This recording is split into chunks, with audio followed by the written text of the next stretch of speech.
Salam Indonesia. Anda menyaksikan berita terkini bersama saya, Agus Jagatraya. Pemirsa, terkait dengan angka kesembuhan pasien terkonfirmasi positif COVID-19 di Kabupaten Karangasem terus mengalami peningkatan setiap harinya. Sampai saat ini hanya ada belasan pasien yang masih menjalani perawatan di rumah sakit.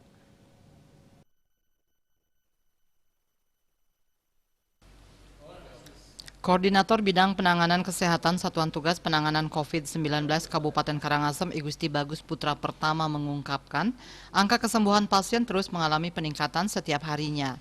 Berdasarkan data yang ada, angka kesembuhan di Karangasem mencapai 1.824 kasus. Sementara pasien positif yang sampai saat ini masih menjalani perawatan di rumah sakit hanya 12 orang. Diharapkan angka kesembuhan terus bertambah. Putra Pertama menambahkan penambahan kasus baru COVID-19 tidak terlalu signifikan. Saat ini hanya ada satu tambahan kasus COVID-19.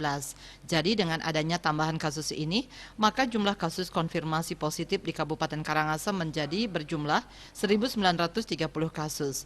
Demikian juga tidak ada penambahan pasien meninggal dunia. Dengan demikian, jumlah pasien positif COVID-19 meninggal tetap berjumlah 94.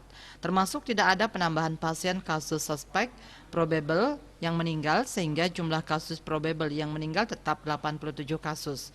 Eka Paranda, Bali Pos.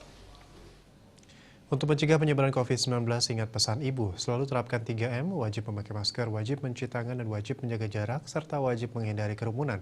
Dengan penerapan perilaku 3M, Indonesia segera terbebas virus corona menuju Indonesia maju. Tetaplah bersama Bali TV. Salam Indonesia.